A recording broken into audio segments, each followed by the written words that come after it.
दोस्तों, स्वागत है आप सभी का हमारे YouTube चैनल खुबरिया सर क्लासेस में। आज ये हमारा लेक्चर जो है कक्षा 10वीं गणित के लिए है, जिसमें हम आज पढ़ेंगे अध्याय 13 सांख्यिकी।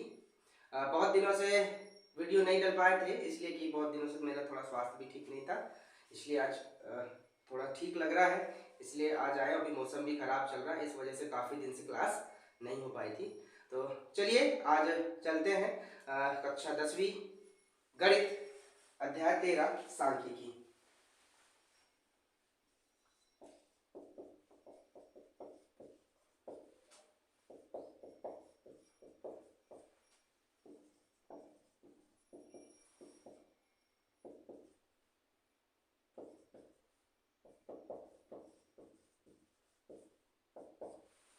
ठीक है, तो आज हम पढ़ेंगे कक्षा 10वीं अध्याय 13 सांख्यिकी। चलिए अध्याय 13 सांख्यिकी पढ़ने से पहले कुछ सांख्यिकी हम बात करते हैं कि सांख्यिकी है क्या, और इस अध्याय में आपको किस प्रकार के प्रश्न वार्षिक परीक्षा में पूछे जाएंगे, क्योंकि आप लोगों का वार्षिक परीक्षा का टाइम टेबल भी आ चुका है और आपको मालूम भी है परीक्षाएं कब से होनी है। तो आप जो है टाइम टेबल के हिसाब से और आपकी जो पढ़ाई चल रही है उस हिसाब से जो जो आपके कंप्लीट हो चुके हैं सब्जेक्ट या जो जो चैप्टर आपके रह गए हैं आप उनकी तैयारी भी कर रहे हैं। ठीक है, चलिए शुरू करते हैं सांख्यिकी। तो सांख्यिकी में सबसे पहले सांख्यिकी में देखते हैं कि सांख्यिकी में तीन चीजें मुख्य रूप से आपको मिलती है। सांख्यिकी में सबसे पहले मिलती है एक समांतर माध्य, समांतर माध्य। फिर आपको दूसरी चीज मिलती है माध्यिका, और तीसरी चीज आपको मिलती है बहुलक। ये सांख्यिकी में आपको ये चीजें आपको देखने को मिलेगी। तो सांख्यिकी का मतलब है कि एक प्रकार का आंकड़ा, बहुत सारे प्रकार के आंकड़े हैं, उन आंकड़ों को हम इकट्ठा कर रहे हैं, उनमें हम जो भी गणना कर रहे हैं वो आपकी क्या कहलाएगी, सांख्यिकी कहलाएगी। तो सांख्यिकी में मुख्यतः तीन चीजें हमको देखने में आती है। किसी भी प्रकार का कोई भी आंकड़ा आपको है उसमें आपको तीन चीजें मुख्य रूप से देखने में मिलेगी आपको। तो इसमें से हम समांतर माध्य की बात करें तो समांतर माध्य एक प्रकार का क्या है, मध्य का मान है, औसत मान है। ठीक है, इसको हम x बार से दर्शाते हैं। चरों के औसत मान, चरों के औसत मान, चरों के औसत मान को समांतर माध्य कहते हैं, समांतर माध्य कहते हैं। चरों की जो औसत मान है उसको हम क्या कहते हैं, समांतर माध्य कहते हैं। और इसको हम किससे दर्शाते हैं, x बार से दर्शाते हैं।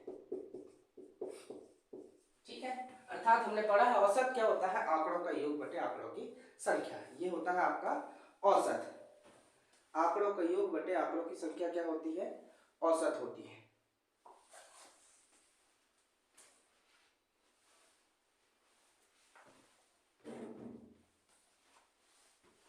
ठीक है, अब बात करते हैं मध्यिका।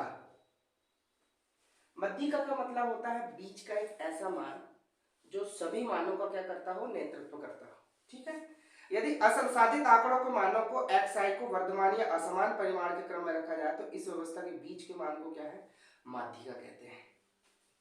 परिमाण के क्रम में रखा जाए यानी उनकी क्षमता के हिसाब से आपको मानों को क्या करना है।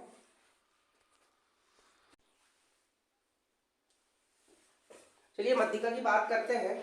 तो मध्यिका यानी आंकड़े जो आपको आंकड़े दिए हुए हैं, असंसाधित यानी आंकड़े जो एक क्रम से नहीं दिए गए हैं, उन आंकड़ों को हमको क्या करना है, क्रम में रखना, परिमाण के क्रम में रखना है। ठीक है, आंकड़े जो आपको दिए हुए हैं उनको परिमाण के क्रम में रखना है, यानी उनकी क्षमता के हिसाब से हमको रखना है, उनके क्रम के हिसाब से, एक निश्चित क्रम के हिसाब से हमको रखना है। जैसे आरोही क्रम या अवरोही क्रम, घटते या बढ़ते क्रम में आप व्यवस्थित जमाते हैं, उनके बीच का जो मान कहलाता है वो आपका क्या कहलाता है, माध्यिका कहलाता है। ठीक है, चलिए तो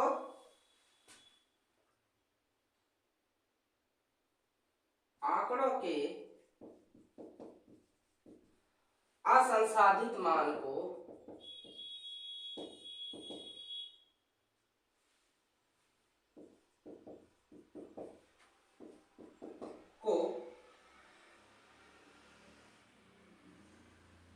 अब इसको हम xi से दर्शाते हैं, ठीक है। आंकड़ों के असंसाधित मानों को वर्धमान या असमान परिमाण के क्रम में रखा जाए तो इस व्यवस्था को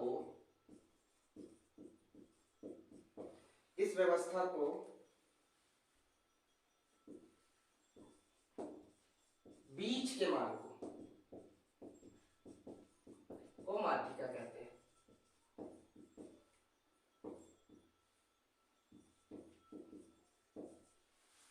ठीक है, तो बीच का जो मान होता है वो आपका क्या कहलाएगा, माध्यिका कहलाएगा। हम आपको निकालना भी सिखाएंगे। अभी ये कुछ बेसिक जो अवधारणा है, बेसिक हम प्रॉपर्टी की बात कर रहे हैं जो सांख्यिकी में जनरली होती है। अब बात करते हैं बहुलक की। तो बहुलक का मतलब क्या होता है? बहुलक का मतलब होगा कि जिस आंकड़े की आवृत्ति बार बार हो रही वो आपका क्या कहलाएगा, बहुलक कहलाएगा। ठीक है, वह पद जिसकी आवृत्ति सर्वाधिक हो, वह पद जिसकी आवृत्ति सर्वाधिक हो, ठीक है, यानी अधिकतम हो, उसको हम एक शब्द और यूज कर सकते हैं, अधिकतम हो। ठीक है, बहुलक कहलाता है।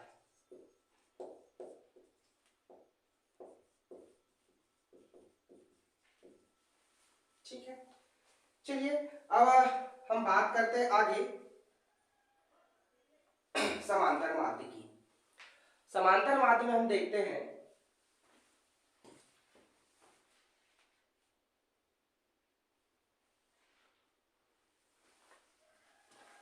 समांतर माध्य में हम देखेंगे, समांतर माध्य में दो प्रकार के आंकड़े आप ले सकते हो, एक अवर्गीकृत आंकड़े ले सकते हो और एक वर्गीकृत आंकड़े।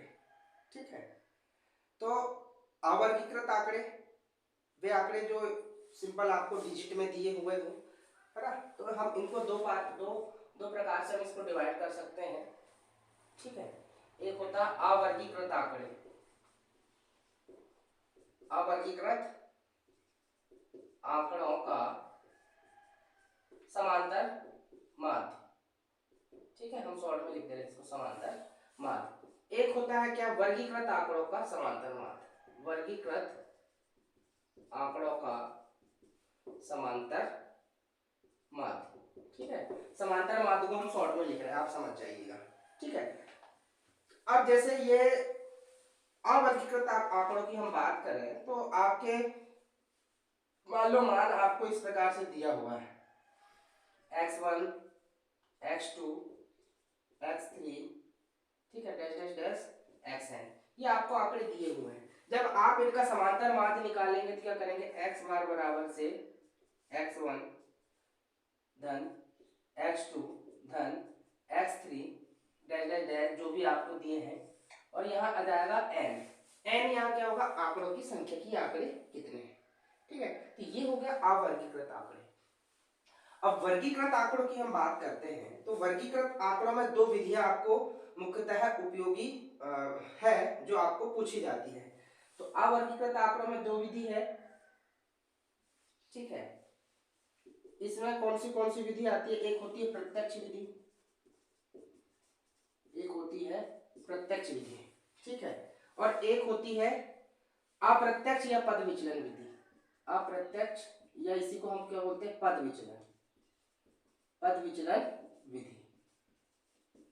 ठीक है, तो ये दो प्रकार की है।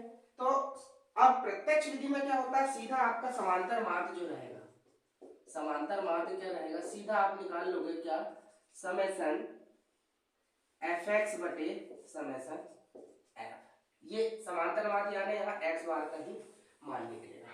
ठीक है, अब एक होती है अप्रत्यक्ष या पद विचलन विधि।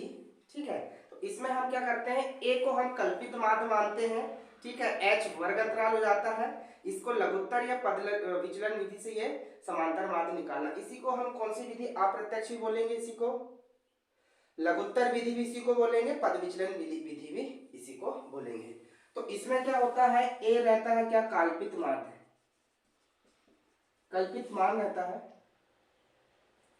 ठीक है, कल्पित माध्य होता है। एच क्या हो जाता है, वर्ग अंतराल, वर्ग अंतराल, एच क्या हो जाता है आपका, वर्ग अंतराल हो जाता है। तो इसी को हम क्या बोलेंगे, अप्रत्यक्ष विधि, पद विचलन विधि या लघुत्तर विधि, अभी हम इसी को बोलेंगे। ठीक है, तो समांतर माध्य बराबर से आपका एक्स बार बराबर से सूत्र क्या होगा, समांतर माध्य आप निकाल लेंगे तो a प्लस के समेसन एफ एक्स बटे समेसन एफ गुणा एच। तो ये हो जाता है अप्रत्यक्ष विधि का सूत्र। ये होता है प्रत्यक्ष विधि से समांतर माध्य और ये होता है अप्रत्यक्ष विधि से समांतर माध्य। इसी को हम लघुत्तर विधि भी हम इसी को बोलेंगे, क्या बोलेंगे, लघुत्तर विधि, लघुत्तर विधि, लघुत्तर विधि बोलो चाहे अप्रत्यक्ष विधि बोलो चाहे पद विचलन विधि आप इसको बोलिए। ठीक है, तीनों विधि हम इसी को बोलेंगे। ठीक है, तो ये समांतर माध्य की बात हो गई। अब हम बात करते हैं मध्यिका की। ठीक है, तो मध्यिका की हम बात करते हैं तो मध्यिका में भी दो प्रकार के आंकड़े होते हैं, एक संसाधित होते हैं, एक असंसाधित होते हैं। ठीक है, पहला आपका हो गया असंसाधित। असंसाधित अगर आपके आंकड़े दिए हैं, ठीक है, और एक दिए हैं आपको कौन से, वर्गीकृत, वर्गीकृत आंकड़े। तो असंसाधित आंकड़े दिए हैं तो उनके लिए मध्यिका अलग निकलेगी, और वर्गीकृत आंकड़े दिए तो उनके लिए मध्यिका अलग अलग निकलेगी। ठीक है, अब असंसाधित आंकड़े के लिए कुछ कंडीशन है। पहली कंडीशन ये है, मानों की संख्या n विषम हो। जब मानों की संख्या या आंकड़ों की संख्या n क्या हो, विषम हो। अगर n का मान आपका विषम हो गया तो मध्यिका जो आपकी निकलती है, जिसको हम किससे दर्शाते हैं, m से, तो मध्यिका जब निकलती है, मध्यिका जब हम निकालते हैं तो इसमें क्या करते हैं, n प्लस 1/2 वा पद।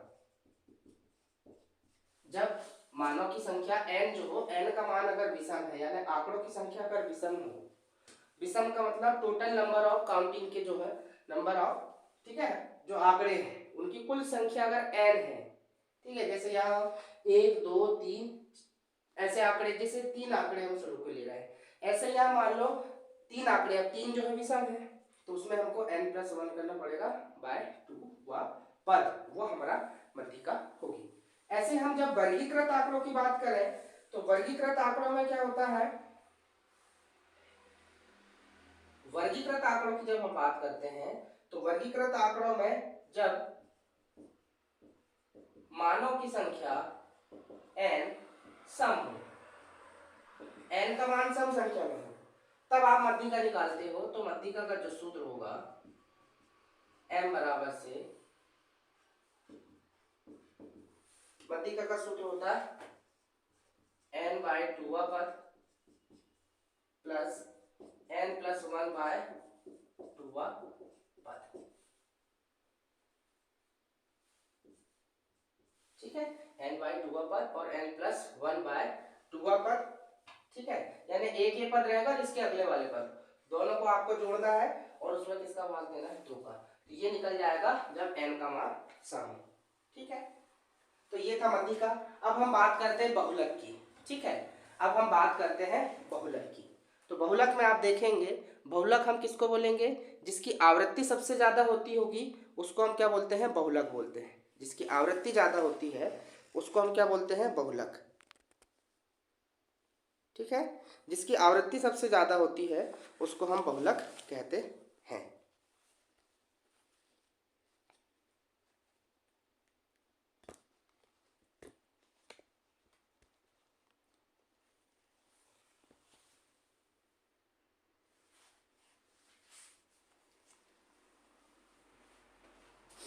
चलिए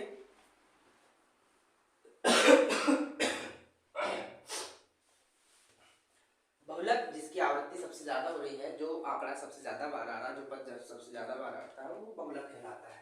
ठीक है, तो बहुलक में भी क्या होते हैं, अवर्गीकृत होते हैं, एक वर्गीकृत होते हैं। ठीक है, तो इसको भी हम दो प्रकार से कर सकते हैं। एक करते हैं अवर्गीकृत, ठीक है, और अवर्गीकृत आंकड़ों के लिए बहुलक। ठीक है, और एक हम इसमें बात करते हैं वर्गीकृत आंकड़ों के लिए, वर्गीकृत आंकड़ों के लिए। ठीक है, जब अवर्गीकृत आंकड़ों की हम बात करें तो अवर्गीकृत आंकड़ों के लिए हम जब बहुलक निकालते हैं तो बहुलक सबसे अधिकतम बारंबारता वाला पद होता है, जिसकी सबसे ज्यादा आवृत्ति हो रही है, वही साधारण आपको अवर्गीकृत में आप निकाल सकते हो, है ना, जिसकी आवृत्ति ज्यादा।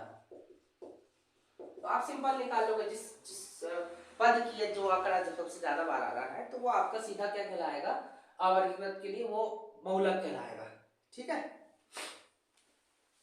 सीधा बहुलक कहलाएगा, मॉड, जिसको हम मॉड कहते हैं।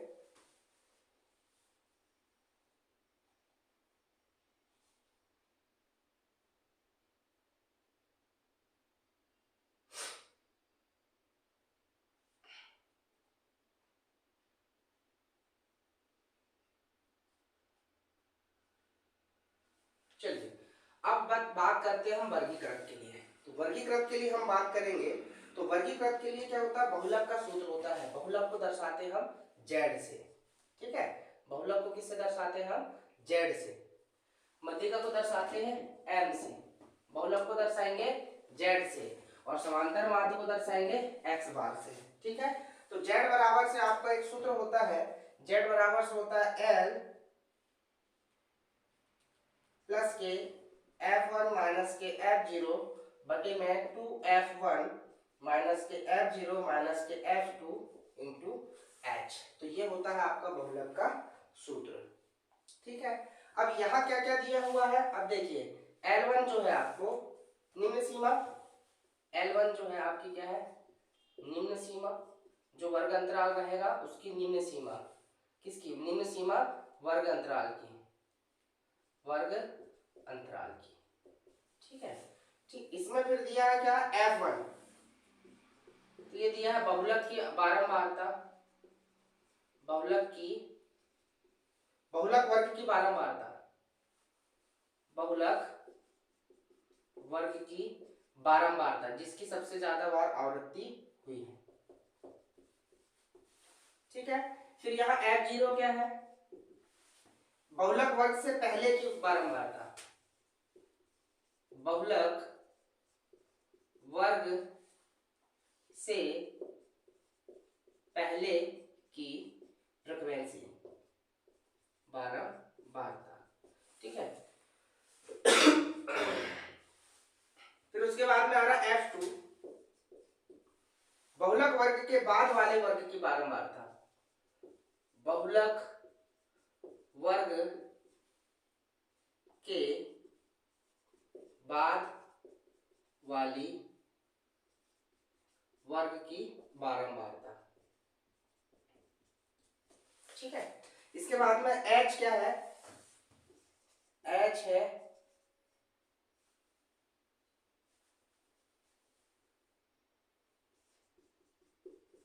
वर्गांतरों में अंतर। ठीक है, आप कोई भी दो वर्गांतर, कोई भी दो मान ले लीजिए आप, और उनका अंतर जो रहेगा H कहलाएगा, जो वर्ग की माप है, जिसमें अंतर कितने का होगा, इसको हम वर्ग की माप भी बोल सकते हैं, वर्ग की माप की सब में कितने कितने का अंतर है। ठीक है, तो इस प्रकार से हम क्या है, बहुलक निकाल सकते हैं।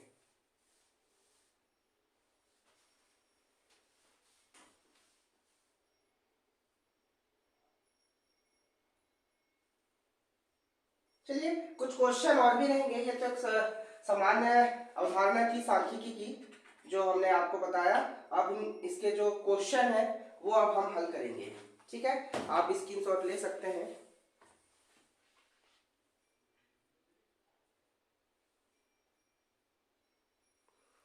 चलिए अब जो कुछ प्रश्न है परीक्षा में आपसे पूछे जा सकेंगे।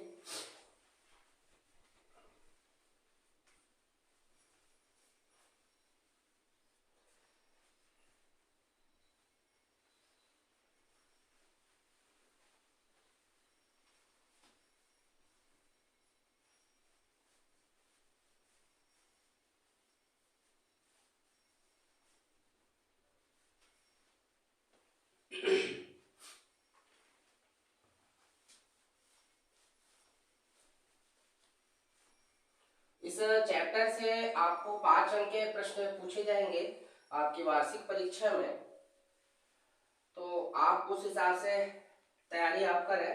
5 अंक का एक क्वेश्चन भी पूछ सकता है या 3 अंक का एक क्वेश्चन पूछ के आपसे 2 अंक के ऑब्जेक्टिव भी पूछ सकते हैं पेपर में। ठीक है, तो आप लोग की तैयारी ऐसी रहे कि कुछ भी पूछे आपसे होना चाहिए।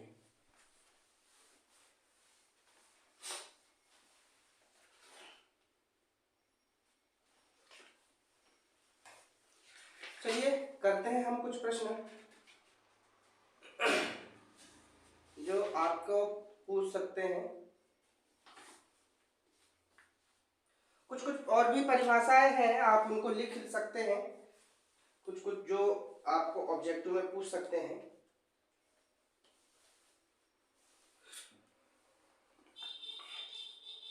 सूत्र भी आपसे पेपर में पूछा जा सकता है और भी बहुत सारी चीजें हैं जो हम अभी आगे पढ़ेंगे।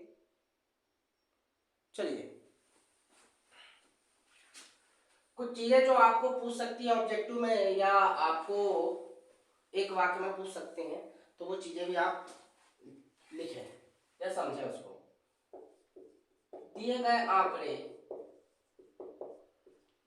आंकड़ों में सबसे बीच के प्रेक्षण को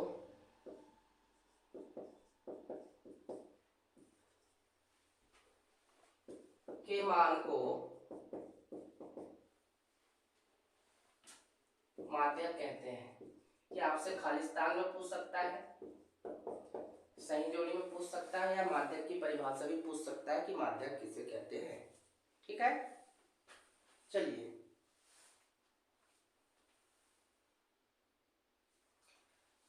अभी जो है एक सूत्र हमने बताया था, बहुलक का एक सूत्र है। ठीक है, बहुलक का आपको सूत्र लिखाया था z बराबर से L1 प्लस के F1 F0 2F1 F0 और F2 गुणा H में F1 को क्या कहते हैं, ये आपसे पूछ सकता है। तो बहुलक वर्ग की बारंबारता है। F1 को क्या बोलते हैं, बहुलक वर्ग की बारंबारता कहते हैं।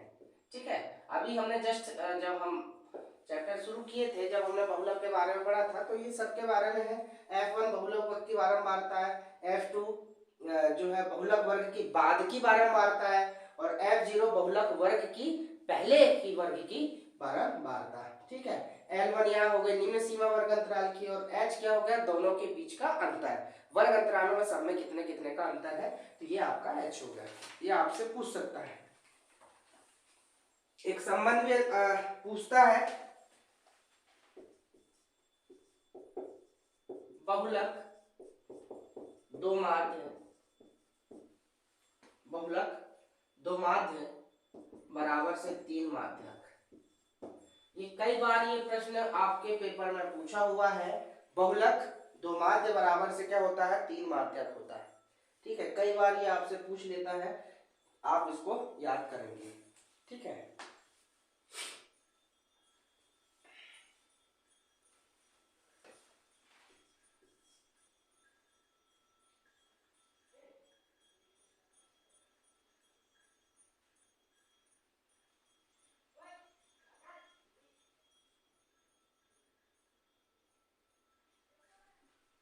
ऊपरी वर्ग की सीमा और निचली वर्ग की सीमा।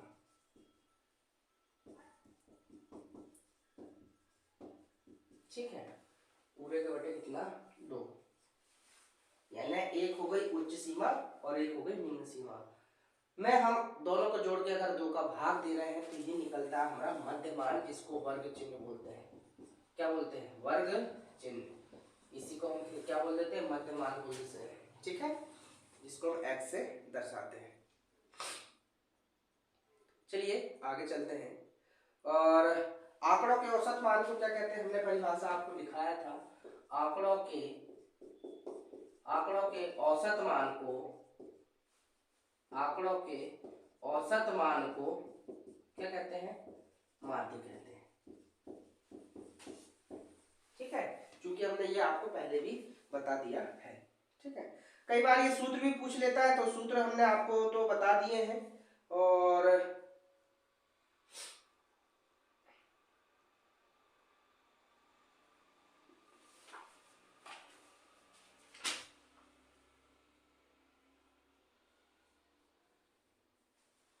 सूत्र भी आपसे पूछ सकता है, तो आप सूत्र को भी आप याद कर लें इसके। और भी जो कुछ सूत्र छूटे हुए हैं प्रश्नों के दौरान, हम उन सूत्रों को भी आपको बता देंगे।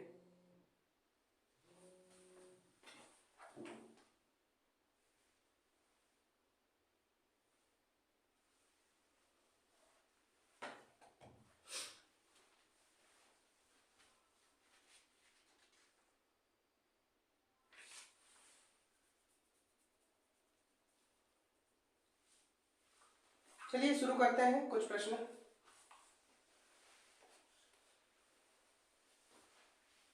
आप स्क्रीनशॉट ले लीजिए इसका।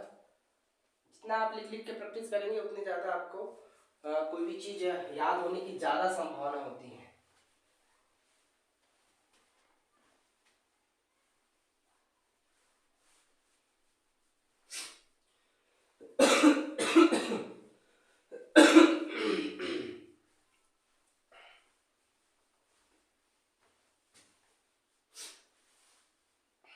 चलिए एक प्रश्न है, किसी गेंदबाज द्वारा 10 क्रिकेट मैचों में लिए गए विकेटों की संख्या निम्नलिखित है।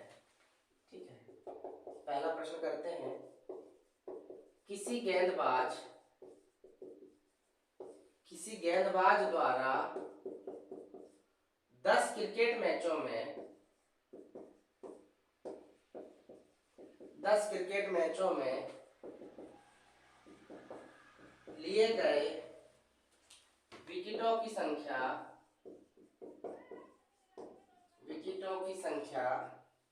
निम्न है।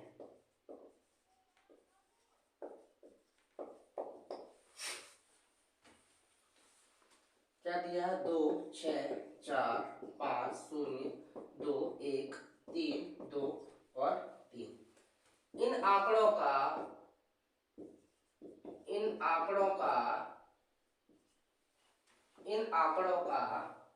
बहुलक ज्ञात कीजिए। ठीक है, ये है आपका प्रश्न। किसी गेंदबाज द्वारा 10 क्रिकेट मैचों में लिए गए विकेटों की संख्याएं निम्नलिखित है। इन आंकड़ों का बहुलक ज्ञात कीजिए। इन आंकड़ों का क्या निकालना है? आपको बहुलक निकालना है।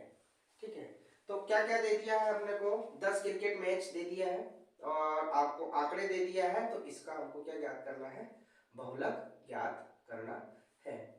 तो इसमें आप देखेंगे कि ऐसा कौन सा आंकड़ा है जिसकी सबसे ज्यादा बार आवृत्ति हुई है।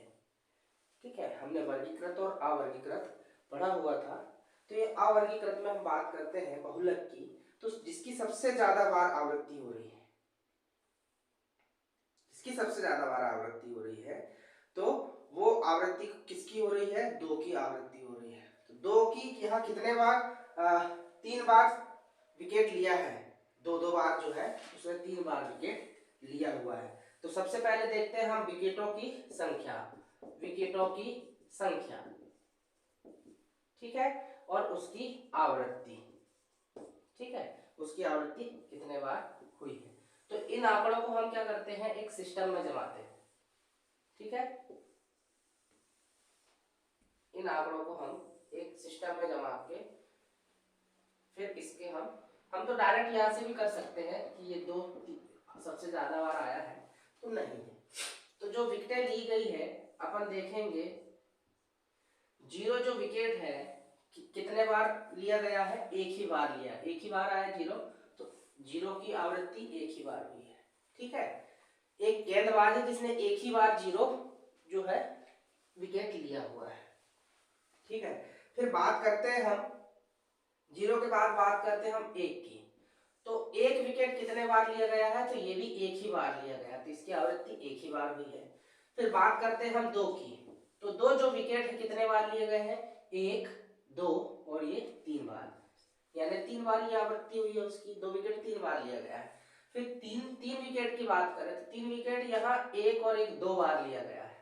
ठीक है, तो 3 विकेट की आवृत्ति कितनी बार हुई है, 2 बार हुई है। फिर हम बात करते हैं 4। तो 4 विकेट जो है कितने बार लिए गए हैं, 4 विकेट लिए गए हैं, एक ही बार लिया गया है, तो एक बार कर दीजिए। फिर 5 विकेट कितने बार लिए इस गेंदबाज ने, तो ये 4 हो गए, 5 विकेट एक बार लिया। फिर ऐसे क्या है 6 विकेट, 6 विकेट कितने एक ही बार लिया है, तो इसकी आवृत्ति कितनी हो गई। ठीक है, अब यहाँ देखिए सबसे ज्यादा आवृत्ति किसकी हुई है, 3 बार विकेट लिया गया, 2 विकेट कितने बार लिया उसने, 3 बार लिया। तो जो आपका बहुलक है वो क्या कहलाएगा, 2। अधिकतम बारंबारता कितनी है, यहाँ पे 3 है।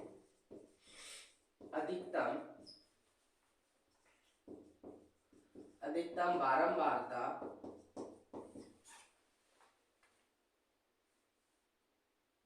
3 लिए गए विकेटों की संख्या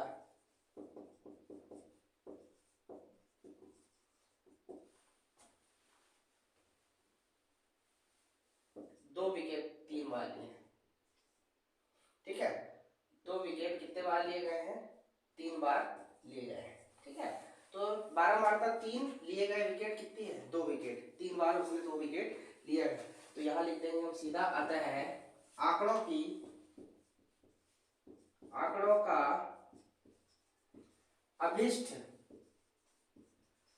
का अभिष्ट बहुलक कितना हो जाएगा, आंकड़ों का अभिष्ट बहुलक कितना हो जाएगा, 2 हो जाएगा।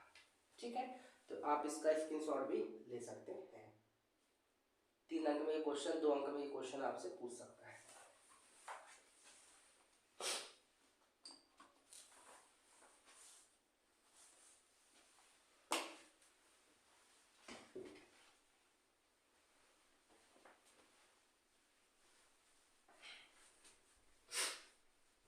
और ये हमारा पहला लेक्चर है अध्याय 13 सांख्यिकी का।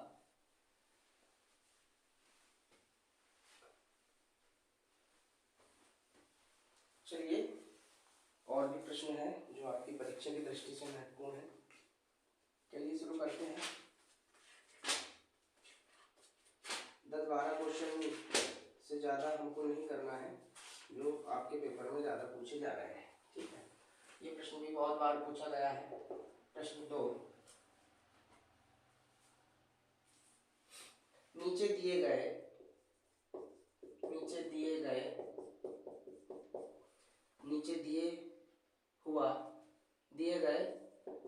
बंटन एक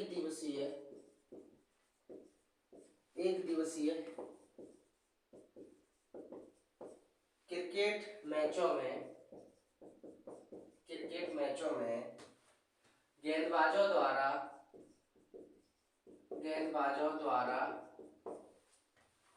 लिए गए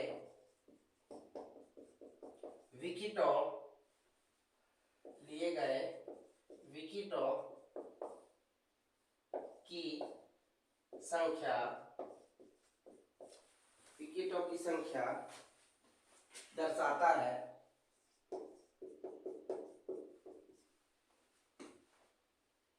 उपयुक्त विधि चुनते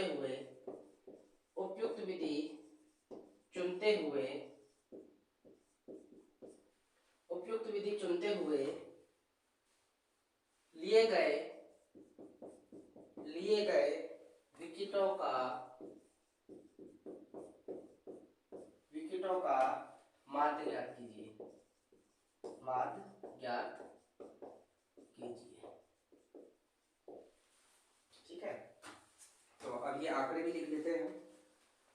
की संख्या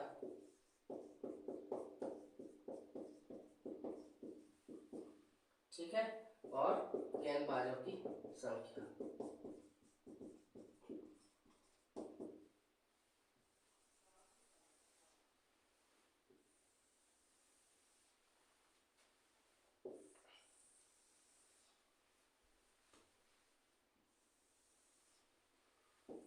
ठीक है, विकेटों की संख्या और गेंदबाजों की संख्या।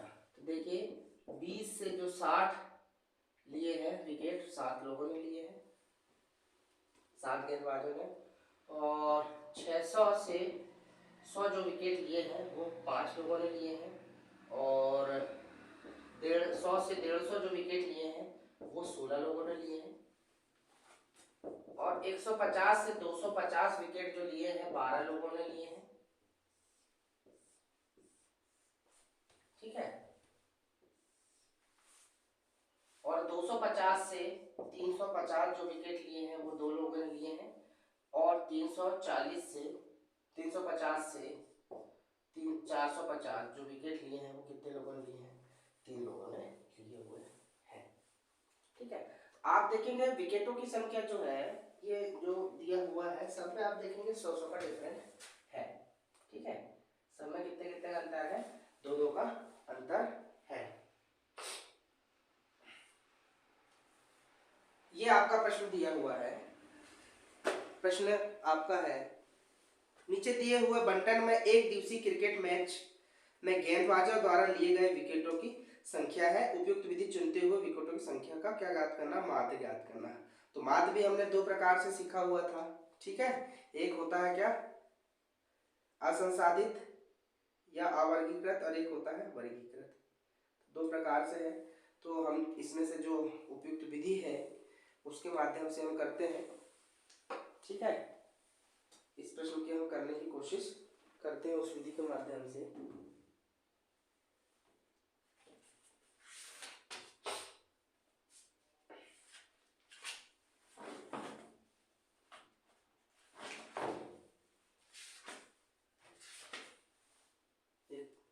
एक थी अवर्गीकृत थी और एक वर्गीकृत थी। तो चलिए हम वर्गीकृत से करते हैं, जिसमें हम प्रत्यक्ष विधि देखते हैं। तो एक प्रत्यक्ष विधि है और एक अप्रत्यक्ष विधि है।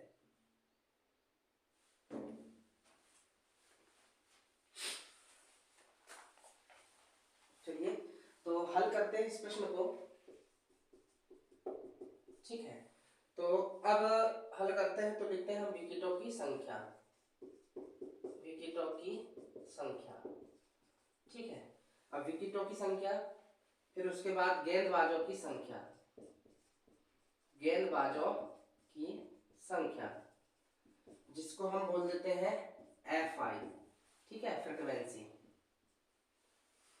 फिर उसके बाद में निकालना हमको क्या? वर्ग चिन्ह।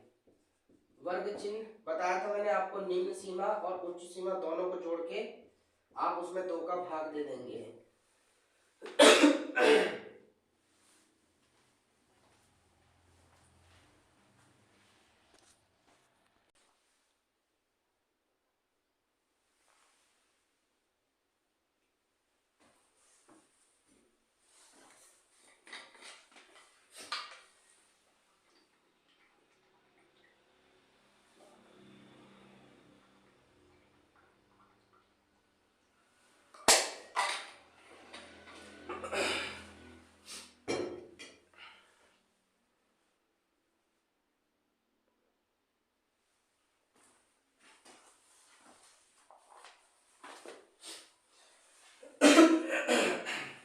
तो हम वर्ग चिन्ह की बात करते हैं।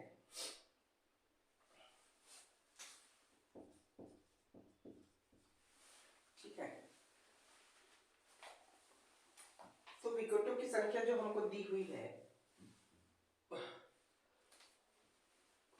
20 से 60, 60 से 100, 100 से 150, 150 से 250, 250 से 350, और 350 से ये दी है 450। ये विकोटों की संख्या आपको दी हुई है। ठीक है,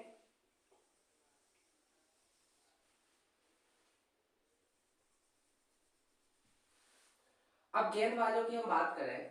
गेंदबाजों की 20 से 60 के कितने 7 गेंदबाज हैं, 60 से 100 के कितने हैं 5 गेंदबाज हैं, 100 से 150 के हैं कितने 16, और 150 से 250 के हैं कितने 12।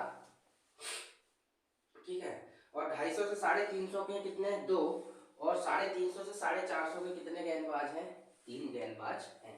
तो ये गेंदबाजों की हो गई आपकी संख्या। ठीक है, अब वर्ग चिन्ह की हम बात करते हैं। तो वर्ग चिन्ह के लिए हमको क्या करना है, एक निम्न सीमा और उच्च सीमा दोनों को जोड़ के हमको 2 का भाग देना है। ठीक है, तो ये वर्ग चिन्ह कहलाएगा। तो आप जोड़िए 20 और 60, यानी वर्ग चिन्ह के लिए सूत्र क्या होगा, इसको हम क्या बोलते हैं L1 और इसको क्या बोलते हैं L2।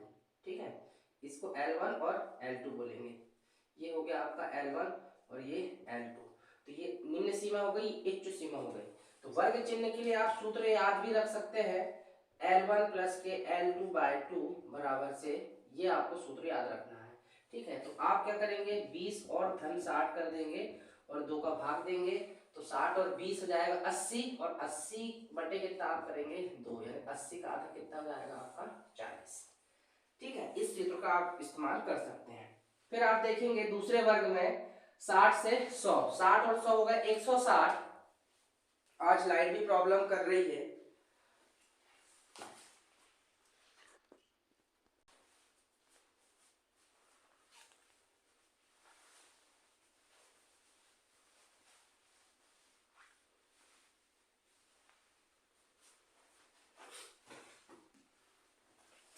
आज लाइट भी दोस्तों बार बार प्रॉब्लम कर रही है। चलिए शुरू करते हैं आगे।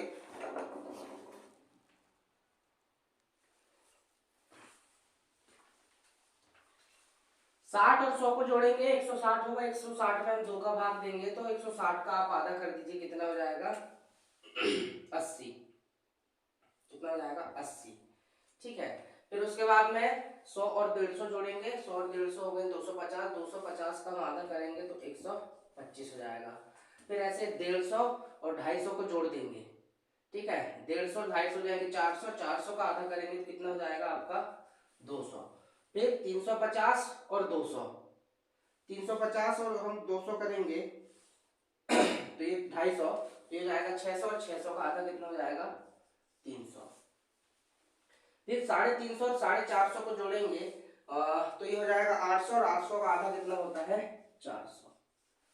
ठीक है, तो इस प्रकार से ये आपके निकल गए वर्ग चिन्ह। अब हम आगे, अब हमको क्या करना है xi और fi का क्या करना है गुणा करना है। ठीक है, fi और xi का क्या करना है गुणा करना है। तो ये 7 का गुणा आप करिए 40 से, तो 7 गुणा 40, तो 7 चौक 28। ठीक है, फिर 5 का गुणा आप किससे करेंगे 80 से करेंगे, 5 का गुणा किससे करेंगे 80 से करेंगे, तो 5 गुणा 80, तो 8 बना 40। ठीक है, फिर आप 16 का गुणा 125 से करेंगे, तो 16 गुणा 125, तो 16 का गुणा आप 125 से करेंगे तो ये आएगा आपका 2000। फिर ऐसे ये 12 का गुणा 2 से करेंगे, 12 गुणा 200, 12 दूनी 2400। ठीक है, फिर 2 का गुणा आप 300 से करेंगे, 2 गुणा 300, 3 दूनी 600। फिर 3 का गुणा आप 400 से करेंगे, 3 गुणा 400, 3 चौक 1200। ठीक है, तो ये आ गया xi और fi का वैल्यू जो है मान आ गया। ठीक है, अब नीचे से इस पे हम एक लाइन खींच देते हैं, सारे मान हमें निकल चुके हैं। ठीक है, अब हम यहाँ पे योग निकालते हैं। ठीक है, अब योग में देखेंगे तो गेंदबाजों की जो संख्या है इसका हमको टोटल करना है, और योग के लिए एक चिन्ह होता है सिग्मा, समेशन जिसको हम बोलते हैं। तो इसका सिग्मा fi मतलब इन सभी आंकड़ों का क्या हो जाएगा योग हो जाएगा। तो इन सभी आंकड़ों का योग कितना हो जाएगा 45, जोड़ दीजिए 7 और 5 12, 12 और 28, 28 12 हो जाएंगे 40, 40 और 5 45। ठीक है, अब ऐसे ही हम क्या करेंगे, इनका योग करेंगे, इनका एक्स आई एफ आई का। तो समेसन ये हो जाएगा एफ आई एक्स आई, इन दोनों का हम योग करेंगे। पहले आप एफ आई कर लें फिर एक्स आई, ठीक है।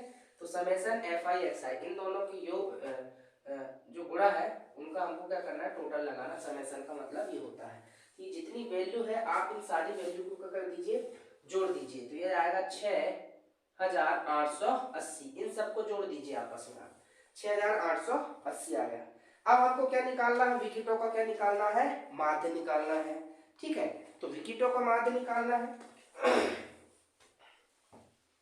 क्योंकि इसलिए विकिटों का माध्य, विकिटों का माध्य, ठीक है। तो x बार बराबर से, x बार बराबर से सूत्र है आपका summation F I X I बटे समेसन एफ आई, ये सूत्र होता है माध्य का, ठीक है।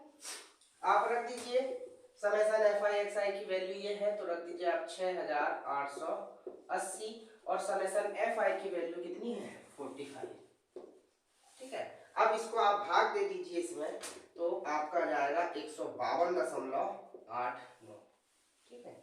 और यही हमारा क्या है, x बार का मान है, और ये हमारा क्या आया, x का आया। आप स्क्रीनशॉट ले लीजिए, बहुत महत्वपूर्ण सवाल है और पिछले कई परीक्षा में ये प्रश्न पूछा गया है। आप वीडियो रिवाइंड करके भी देख सकते हैं और आप इसका स्क्रीनशॉट भी ले लीजिए। चलिए और भी कुछ प्रश्न हैं जो आपकी परीक्षा की दृष्टि से इम्पोर्टेंट है, उनको भी आप करते हैं।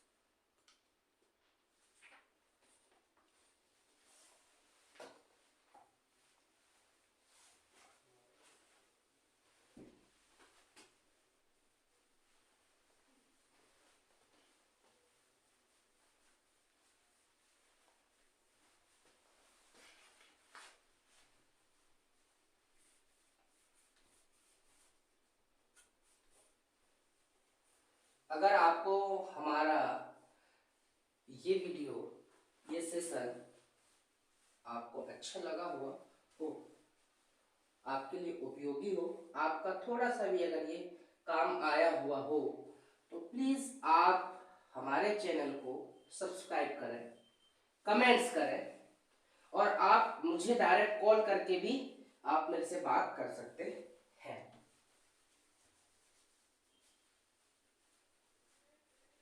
डिस्क्रिप्शन में मैं मेरा मोबाइल नंबर भी मैं आपको दे दूंगा।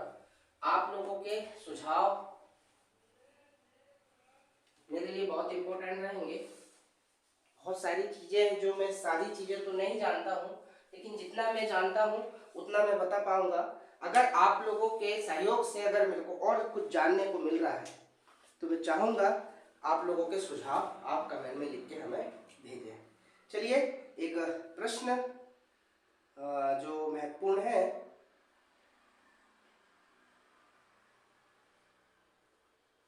चलिए करते हैं।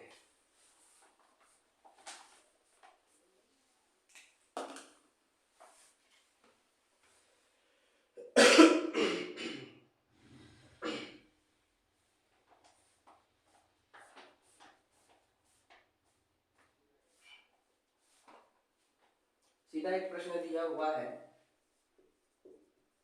निम्नलिखित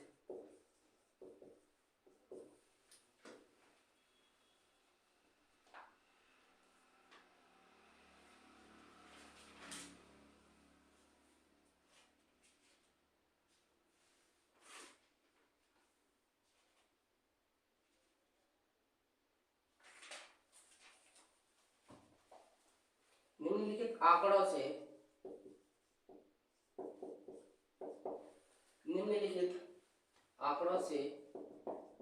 समांतर माध्य ज्ञात कीजिए। समांतर माध्य ज्ञात कीजिए। ठीक है, आंकड़े आपको इस प्रकार से दिए हैं। पहले दिया है वर्ग अंतराल, ठीक है, और दिया है विद्यार्थियों की संख्या।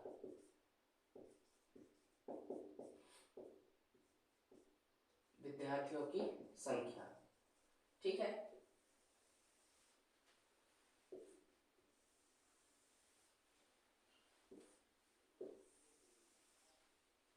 वर्ग अंतराल आपके दिए हैं 10 से 25। 10 से 25 में संख्या कितनी विद्यार्थियों की? 2 है। 25 से 40 इनमें विद्यार्थियों की संख्या कितनी है? 3 है। और 40 से 55 इसमें विद्यार्थियों की संख्या कितनी है? 7 है। और 55 से 70 में कितनी है? 6 है। और 70 से 85, 70 से जो 85 है उनकी संख्या कितनी है? 6 है। और 85 से 100 इनकी संख्या कितनी है? 85 से 100 इनकी संख्या है आपकी फिर से 6। 10 से 25 2, 25 से 40 3, 40 से 55 7, 55 से 70 6, और 70 से 85 6, और 85 से 100 7। ठीक है, तो ये इस प्रकार से आपका प्रश्न है। अब हमको यहाँ पे समांतर माध्य निकालना है। चलिए हल करते हैं। तो सबसे पहले आप ले लीजिए वर्ग अंतराल। वर्ग अंतराल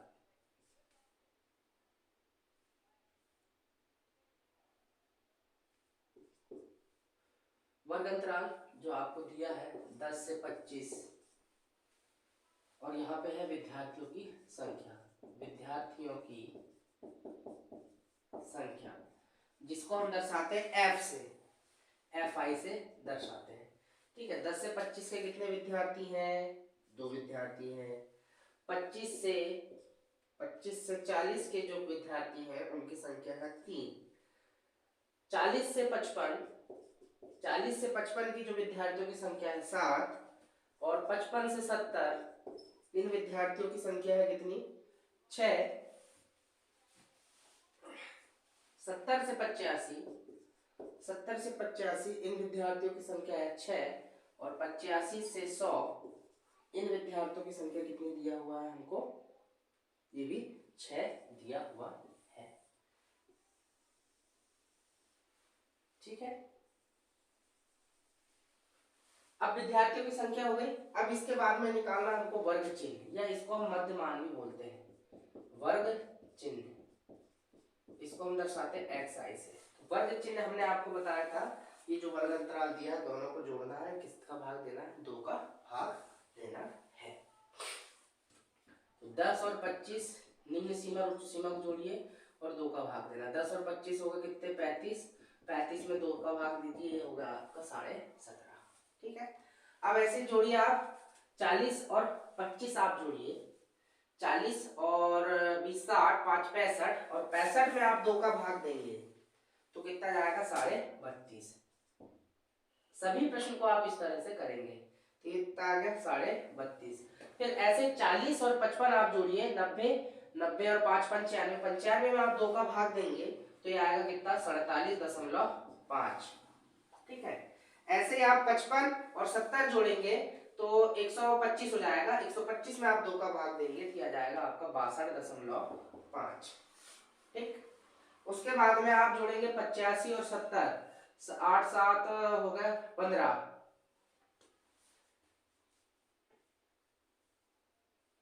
155 में आप 2 का भाग देंगे तो जाएगा कितना? 77। ठीक है, उसके बाद में 100 और 85 जोड़ देंगे तो आपका 185 हो जाएगा। 185 में आप 2 का भाग देंगे तो आएगा 92.5। इस प्रकार से आपको ये मान निकालने होंगे। ठीक है, इसके बाद में आपको क्या करना है? सीधे FI इंटू XI करना है। ठीक है, ये FI का इस पर करना है तो ये 2 का गुणा करेंगे हम। 2 गुणा 17.5 करिए गुणा। 2 पंचे 10, 2 साते 14 की 4 हासिल किए, 2 एक कम 2 और 1 3, तो ये आएगा एक के बाद दशमलव पीछे से, तो ये जाएगा कितना आपका 34.0। ठीक है, फिर आप करेंगे 3 का गुणा करेंगे 32 से, 3 का गुणा 32.5 से, तो 3 का गुणा 32.5 से करेंगे तो ये जाएगा 97.5। फिर 7 का गुणा करेंगे आप 47.5 से, तो 7 गुणा 47.5, आप इसका गुणा करेंगे तो ये आ जाएगा 332.5। ठीक है, फिर आप ये 6 का गुणा करेंगे किससे, 62.5 से, तो 6 गुणा 62.5, और 6 का गुणा 62.5 से करेंगे तो ये आएगा आपका 375.5। उसके बाद में 6 का गुणा आप करेंगे 77.5 से, तो 6 गुणा 77.5, उससे आप गुणा करेंगे तो आएगा 465 कितना आएगा आपका 5 आएगा। ठीक है, फिर आप 6 का गुणा करेंगे 92.5 में, कर दीजिए 6 का गुणा 92.5 में करेंगे तो ये जाएगा 555.0। ओके, फिर आप सबका यहाँ पे टोटल कर लीजिए, टोटल किनका होगा, इसका टोटल होगा विद्यार्थियों की संख्या, तो FI इन सबका आप टोटल कर दीजिए, 3 और 2 5, 7 5 12, 12 6 18, 18 6 24, 24 और 6 कितने हो जाएंगे आपके 30। ऐसे इनका भी आपको क्या करना है, टोटल करना है, FI और XI का टोटल करना है। सॉरी, करिए, समेशन FI और XI का आपको क्या करना है, टोटल करना है, तो ये आ जाएगा आपका कितना 1860। ठीक है, अब हमको क्या ज्ञात करना है, समांतर माध्य, फिर यहाँ निकाल लेंगे अभिष्ट समांतर माध्य, समांतर माध्य x बार बराबर से। ठीक है, तो x बार बराबर से सूत्र होता है समेशन FI इंटू XI बटे में समेशन FI।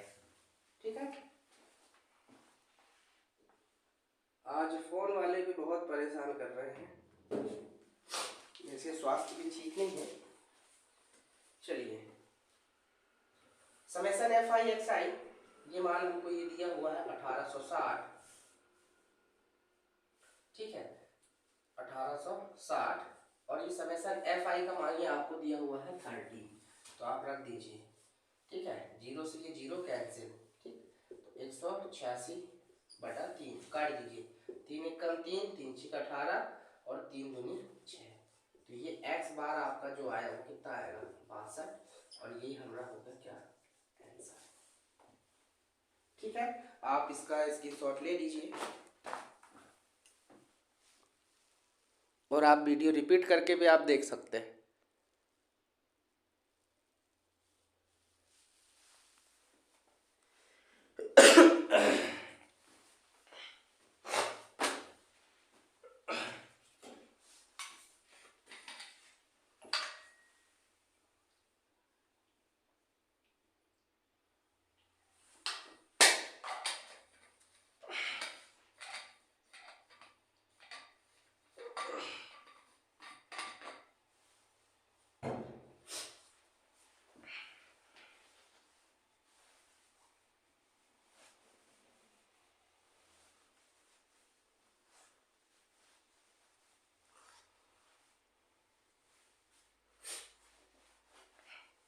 चलिए चलते हैं अगले प्रश्न की ओर।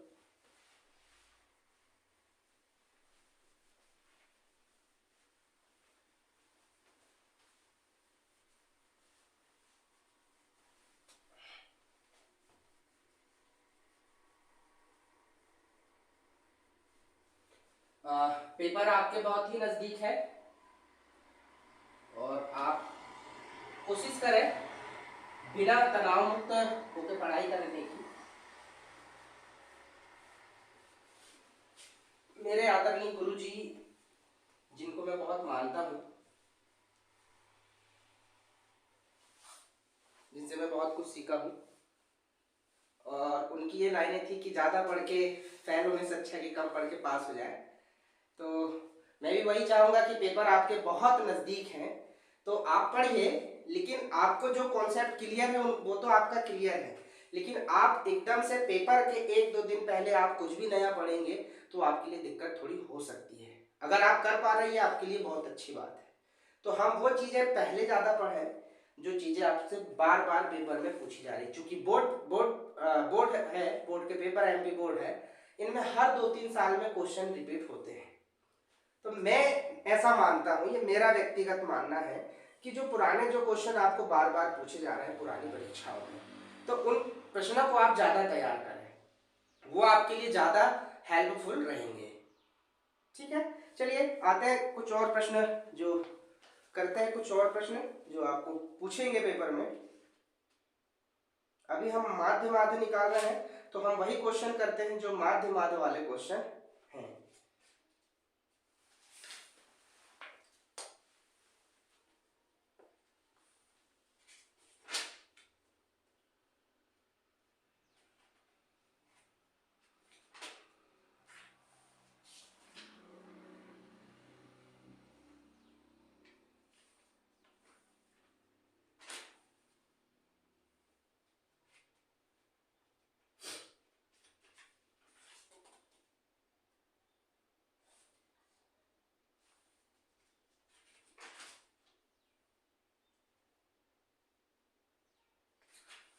चलिए एक प्रश्न है,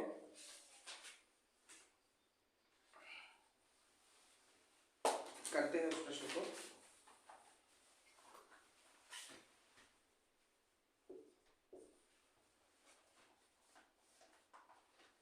निम्नलिखित सारणी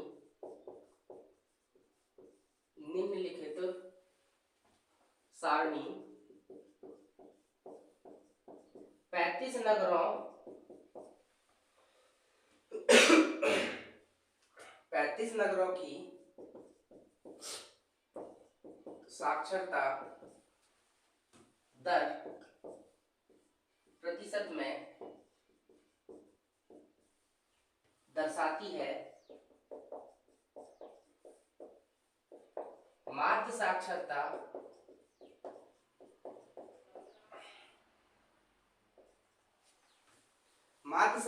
दर ज्ञात कीजिए। माध्य साक्षरता दर ज्ञात कीजिए। ठीक है, तो सारणी हम बना लेते हैं। साक्षरता दर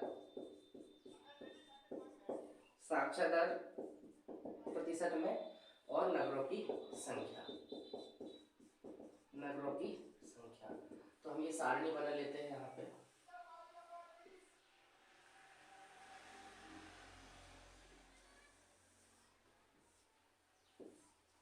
ठीक है, साक्षरता दर 45 से 55,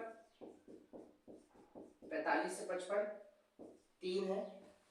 55 से 65 10,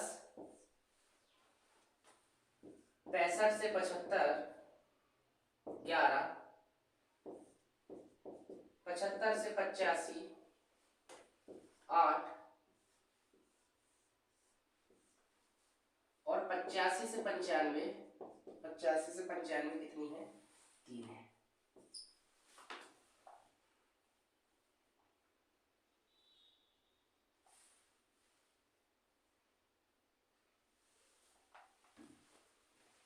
ये प्रश्न है और देख लीजिए प्रश्न।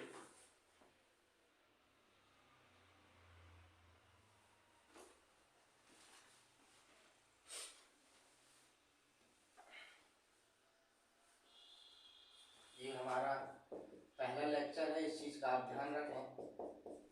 चूंकि चैप्टर बड़ा है तो एक लेक्चर और लगेगा इस चैप्टर में। चलिए इस प्रश्न को करते हैं। ठीक है, तो हमको निकालना है क्या? निम्नलिखित सारणी में 35 नगरों की साक्षरता दर प्रतिशत दर्शाती है। माध्य साक्षरता दर ज्ञात कीजिए। ठीक है, तो माध्य ज्ञात करना है, तो सबसे पहले आप देखिए साक्षरता दर। साक्षरता दर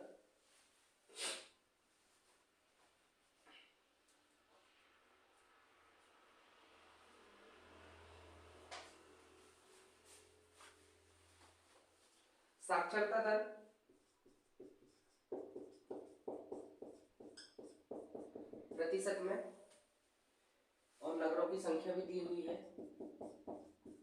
नगरों की संख्या, तो नगरों की संख्या को हम मान लेंगे Fi। ठीक है, तो इन वैल्यू को अब लिख लेते हैं हम।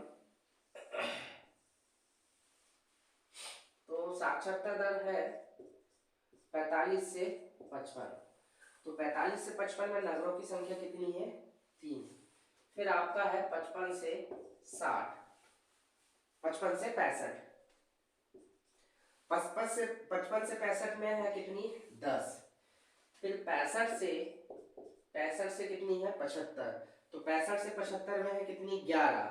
और 75 से 85, 75 से 85 इनकी है कितनी? 8।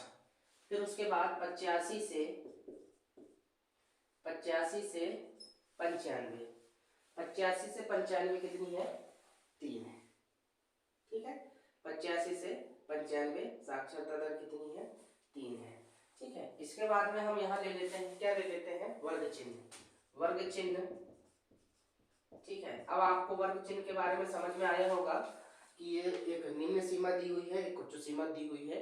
दोनों को जोड़ के आपको किसका भाग देना है? 2 का भाग देना है। चलिए ठीक है, 45 और 55 को जोड़िए आप। 45 और 55 हो जाते हैं आपके कितने? 100। और 100 में आपको 2 का भाग देना है। एक बार मैं यहाँ आपको करके बताता हूँ। 45 और 55 आप 2 का भाग दीजिए, ये हो गया आपके 100। तो ये कितना आया आपका? 50। ऐसे ही आप 65 और 55 जोड़ेंगे तो ये 110 हो जाएगा। और 110 का आधा कितना होता है? सॉरी 120 होगा। 120 का आधा होता है कितना? 60। फिर ऐसे ही 65 और 75 जोड़ेंगे, 65 और 75 जोड़ेंगे तो 140 हो जाएगा। 140 का आधा कितना होता है? 70। ऐसे ही 75 और 85 जोड़ेंगे तो 75 और 85 का होता है 160। 160 का आधा होता है आपका 80। फिर ऐसे 85 और 95 होता है 180। और 180 का आधा होता है कितना? 90। ये आपके वर्ग चिन्ह निकल गए। अब यहाँ पे हमको क्या निकालना है? fi into xi। ठीक है, तो आप ये fi और xi में क्या करेंगे? गुणा करेंगे। 3 का गुणा 50 से करेंगे। 3 गुणा 50 तो 5 दिया 15, 150। फिर 10 का गुणा आप 60 से करेंगे तो 10 गुणा 60 तो कितना जाएगा? 600। ठीक है, फिर 11 का 70 पे आप गुणा करिए तो 11 गुणा 70 तो ये कितना हो जाएगा? 770। फिर 8 का गुणा 80 में करिए, 8 गुणा 80 तो ये हो जाएगा 640। फिर 3 का गुणा आप 90 से करिए तो 3 गुणा 90 270। चलिए अब इनका हम टोटल ले लेते हैं। ये वैल्यू पे आप जोड़ दीजिए समेसन, ये एफ आ जाएगी। जोड़ दीजिए 10 और 3 13, 13 11 24, 24 और 8 हो जाएंगे 32, 24 और 8 32 और 3 35। तो समेसन एफ आई का मान कितना हुआ? 35 हुआ। अब इनको भी आप टोटल कर दीजिए। ठीक है, इनको भी आप टोटल कर दीजिए। तो summation F I to X I जोड़ दीजिए सारे मानों को, फिर आएगा 24 30 2430।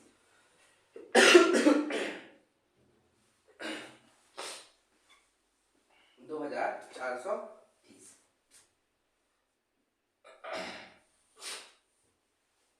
चलिए अब हमको क्या निकालना? माध्य निकालना है। तो अभिष्ट माध्य हम निकालते हैं। और माध्य बराबर x बार बराबर सूत्र होता है summation F I into X I और बटे में कितना है? Summation F I. ठीक है, रख दीजिए। Summation F I into X I का मान ये है 2430 और समेसन एफ आई का कितना दिया है? 35 आपको दिया हुआ है।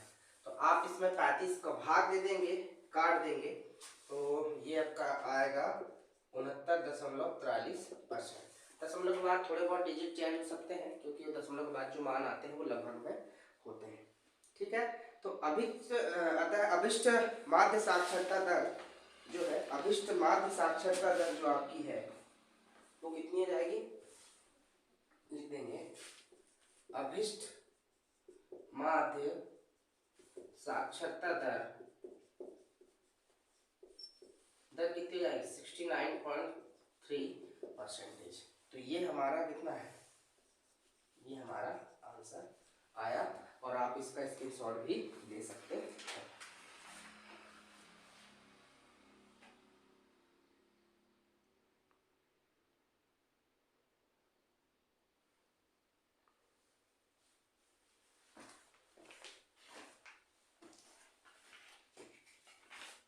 इस प्रकार से हम निकालते हैं माध्य।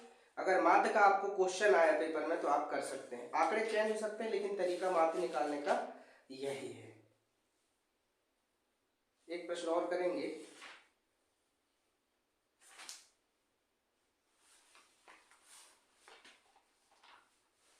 चलिए स्क्रीनशॉट ले लीजिए आप।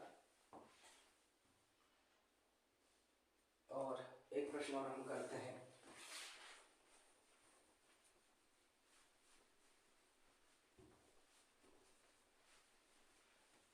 इस चैप्टर के आप ज्यादा से ज्यादा 12 से 14 क्वेश्चन आपको करना है और वही क्वेश्चन आपको पेपर में भी मिलने वाले हैं संभवतः।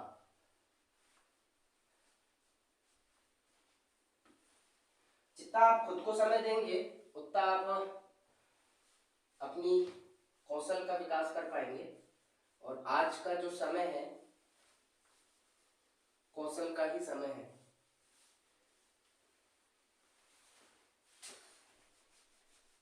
तो जितना ज्यादा आप अपने काम को आप समय देंगे उतने ही आप उस काम में एक्सपर्ट होंगे। ठीक है, चलिए एक प्रश्न और।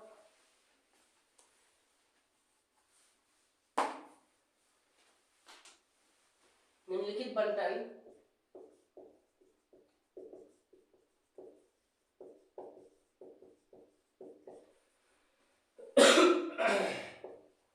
निम्नलिखित बंटन एक मोहल्ले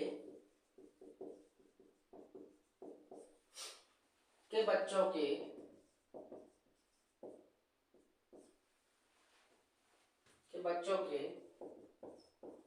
दैनिक जेब खर्च दर्शाता है। दैनिक जेब खर्च दर्शाता है।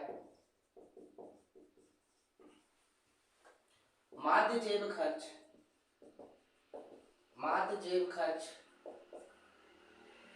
18 रुपए है। माध्य जेब खर्च 18 रुपए है। लुप्त बारंबारता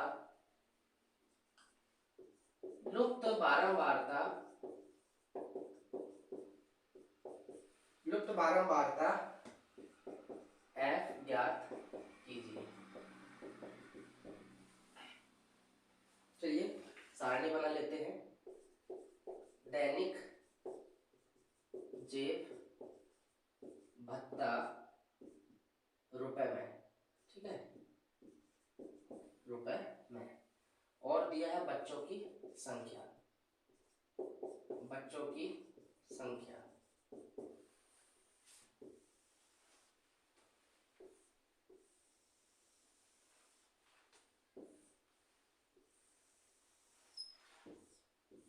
चलिए प्रश्न है आपका 11 से 13, 13 से 15 भत्ता दिया है। 6 लोग ले रहे हैं भत्ता। और 15 से 17 कितने विद्यार्थी ले रहे हैं? 9। और 17 से 19 कितने विद्यार्थी ले रहे हैं? 13।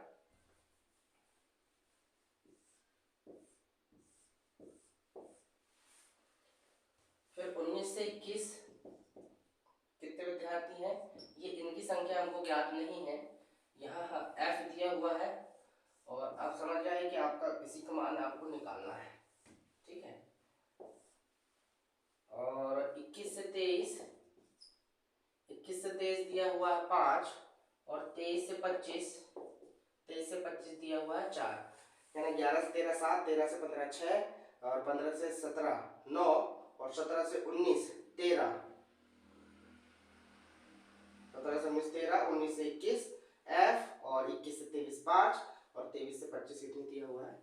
4 दिया हुआ है।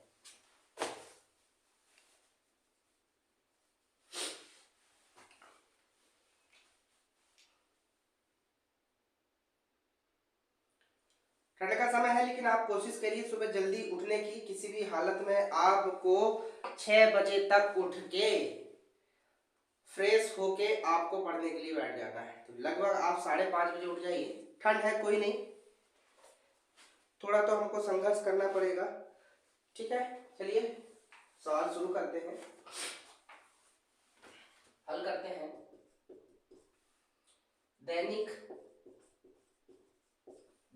जेब भत्ता रुपए में, ये दिया हुआ है आपको 11 से 13, और यहीं पे हम ले लेते हैं बच्चों की संख्या,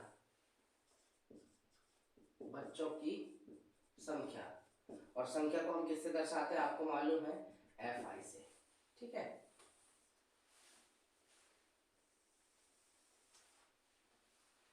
बच्चों की संख्या दैनिक भत्ता रुपए में दिया ही हुआ है,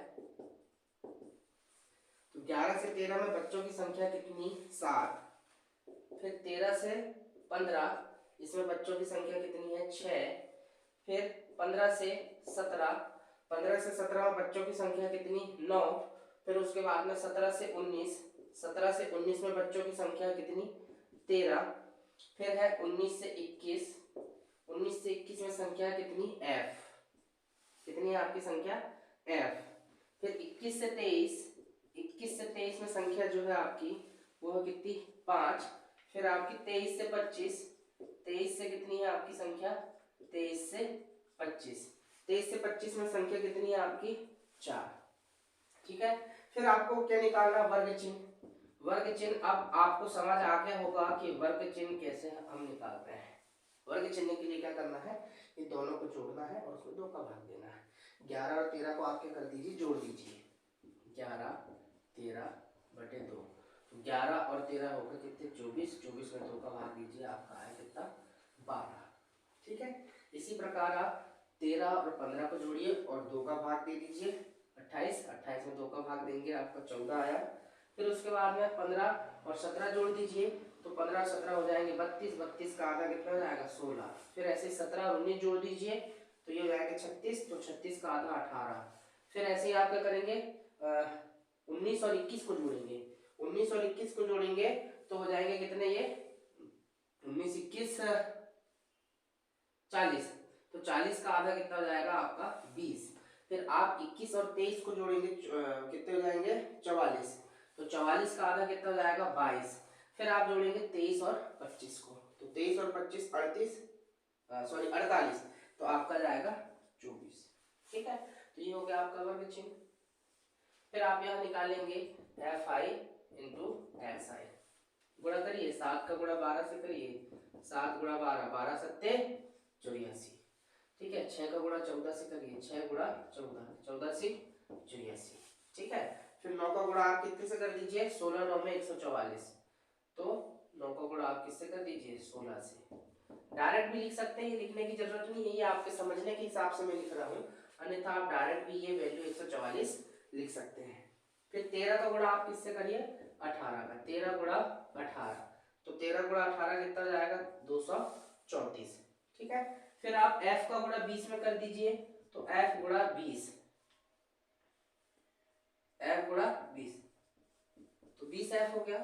फिर 5 का गुणा 22 से करिए, आप 5 का गुणा 22 से करिए तो कितना जाएगा, 110। फिर 4 का गुणा 24 चौ 96, ठीक है, कितना जाएगा आपका 96। चलिए टोटल कर दीजिए इनका, ठीक है, तो इसको जोड़ दीजिए आप, ये हो जाएगा आपका समेशन FI, और ये आप निकाल रहे हैं यहाँ पर योग, तो FI का मान आप जोड़ दीजिए। तो इन सबको जोड़ेंगे, F नहीं जुड़ेगा क्योंकि F जो है चर है और बाकी सब अचर है, तो बाकी जुड़ जाएंगे, 4 और 5 9, 9 और 13 21, 21 और 9 30, 30 और 6 36, 36 और 7 आपके हो जाएंगे कितने, 44, कितने जाएंगे, 44। तो ये आ गया आपके 44, और ये F भी आपका जुड़ेगा। ठीक है, ये F भी आपको जोड़ना है। ठीक है, 44 धन के F।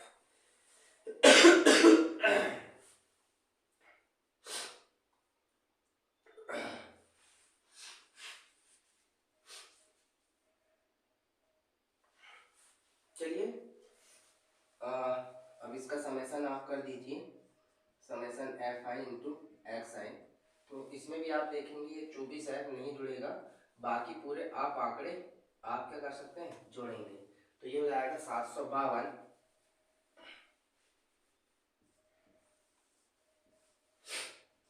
752 धन के कितना आपका ये 20f, ये नहीं जुड़ेगा। क्यों नहीं जुड़ेगा? क्योंकि ये चर है और बाकी सब अचर है, इसलिए बाकी जुड़ जाएंगे। चलिए माध्य निकालना है, तो माध्य का सूत्र हमारे पास में होता है x बार बराबर से summation F I into X I बटे समेशन एफ आई। ओके, तो x बार की बात कर रहे हैं हम, तो हमको देखिए आप माध्य जेब खर्च कितना दिया है? 18 दिया हुआ है। माध्य जेब खर्च कितना दिया हुआ है? 18 आपको दिया हुआ है। तो आप क्या कर देंगे,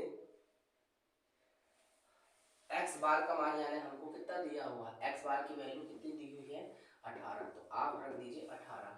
फिर ये एफ आई और X I, summation F I X I का है कितना? 752 धन के 20f बटे में समेसन एफ आई का कितना दिया हुआ है? 44 धन के f। ठीक है, अब ये इसका गुणा आप 18 से करेंगे, तो 18 से गुणा आप कर दीजिए कितने? 18 का गुणा कर दीजिए आप 44 से। ठीक है, तो ये हो जाएगा 792 और 18 का गुणा f से होगा तो 18 के हो जाएगा f। फिर ये इधर आपका बचा 752 और ये 20f।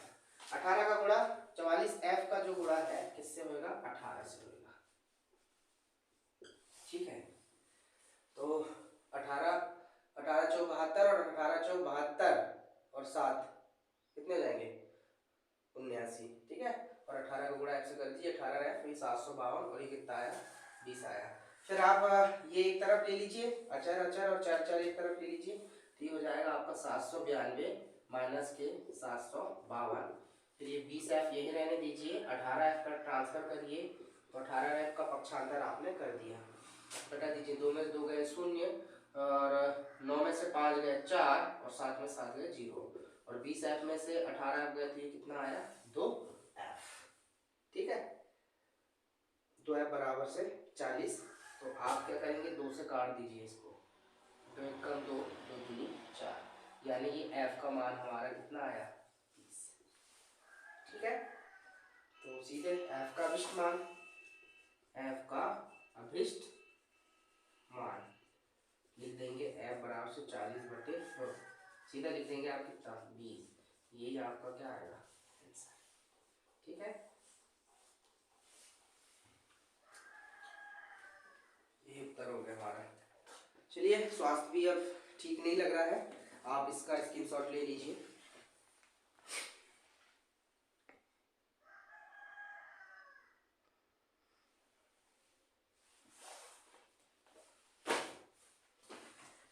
चलिए, आज का लेक्चर हम यही समाप्त करते हैं। स्वास्थ्य भी थोड़ा सा ठीक नहीं लग रहा है। अगले लेक्चर में हम मिलेंगे लेक्चर 2 के साथ, अध्याय 13 सांख्यिकी, जो आपके सिलेबस में है और वार्षिक परीक्षा में इस चैप्टर से क्वेश्चन अधिकतर पूछे जाते हैं। हम वही यहाँ क्वेश्चन कराएंगे जो अधिकतर परीक्षाओं में प्रश्न पूछे जाते हैं। अगर आपको हमारा ये वीडियो अच्छा लगा हो तो आप हमारे चैनल को प्लीज़ सब्सक्राइब करें और लाइक करें, शेयर करें, कमेंट्स करें। ठीक है, चलिए मिलते हैं अगले वीडियो के साथ। तब तक के लिए नमस्कार, जय हिंद, जय भारत।